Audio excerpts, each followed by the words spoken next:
Hi, it's Jill Moray here on the Knitting Channel, and with me is my friend Kim Hoyle. Yeah. Say hello. Hello. Hello. See, she speaks and she sews, and that's a little insight into what we're doing. So at the Knitting Channel, of course, it's everything knitting, and we're going to continue with everything knitting, and we're going to add our secret sauce here, which is Kim, and we're adding sewing.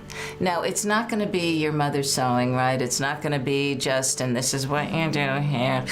It's going to be, how do you make some cool things? How do you maybe hem something in a circle? How do you use that machine? How do you take fabric, fantastic fabric that you had lying around, and look what Kim designed and made, these amazing tote bags. And you were telling me that they could be end of the year gifts for teachers, which I'm coming up to now, for your shopping, for your knitting even, and this is how we marry the two. Always think Gifts for anybody. Gifts for Everybody anybody. likes to have a personalized bag that's right, theirs. including yourself, including for some light shopping. But we're gonna have fun, and we're gonna teach you things, and we're gonna enjoy each other, because that's what girlfriends do. And we're going to give you tips and things, and we're also going to carry some sewing products too on the Knitting Channel, theknittingchannel.com. So what should we start with?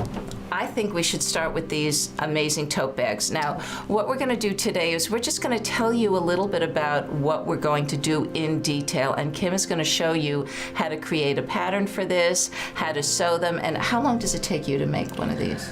The first one took a little bit more time, but once you learn your execution, it goes faster. I make one of these in about a half an hour. And so once you have your pattern, cut everything out, and they're just so simple to make, so simple to put together. And I love them. Like, look at what I love is there's different fabric inside it's completely and outside. Reversible completely bag. reversible. Let's turn that around and show them. So dun, yes, dun, dun, dun. all the way to the handles. And this is a very lightweight bag. So perfect pretty. for going to the beach, going to the farmer's market. Pretty. And like you said, if you have fabrics that you've found a love for but can't find a function for, right, that have been sitting there waiting to see the light of day, yeah, this is a great way to do it, where you could even use a little bit of the fabric. And you know what I would do too? I just thought about this. Like, if you're going to a summer wedding and you just want a little one of these as your pocketbook, can you do that too? Yes, and I actually do. And a lot of times you have them in raw silk. So if you want something very fancy, and you can pick the colors that you want. Same thing, reversible. So you have only one bag to store, but two bags to choose from. That's great. And it loses very, very little fabric. I am looking forward to learning how to make those so I can make a bunch. And then I am going to show you how to finish a sweater.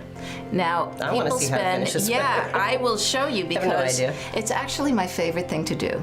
Oh, I love to knit, and maybe it's because you can make it perfect.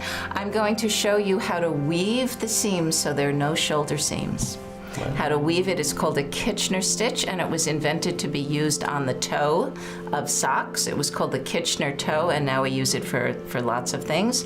I'm going to show you how to finish this, because you spend all this time and all this effort making your sweater and putting all this energy into it, and then you have to pay someone like me a lot of money to put it together. And what I do with my students is I say, for that money of my doing it, I'm going to teach you. So now I'm going to teach you, and it's going to be on video, how to put in the sleeves, how to put this together, how to pick up stitches around the neck, and then make a neck, like a little mock turtleneck there, that matches the bottom. It's not going to be as long a rib. It'll be about half that, and then we're going to fold it over.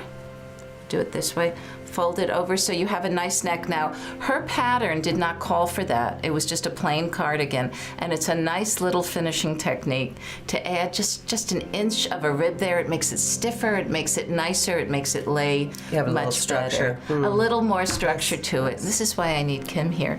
So we're gonna be girlfriends, we're gonna talk, we're gonna gab. And I'm going to learn a lot, because I have always wondered, does somebody knit a whole sweater? You know, is that what the pattern is? But Right. you're going to show me that I'm gonna show you can do little little bits and pieces, and it shouldn't be so overwhelming then. Right, and you know, the majority of my students don't like to get past a scarf or a hat, and I'm going to show you that knitting a sweater is really easy and it's fun. You just have to learn how to, it's like in sewing, you cut out a pattern in a certain shape. In knitting, you increase stitches and then you decrease stitches to make that sleeve or anything else on the sweater. So join us with knitting and sewing, or sewing and knitting. Showing the easier ways to do things so that things aren't scary and you actually might try something that you wouldn't normally think to take on and love it like we do.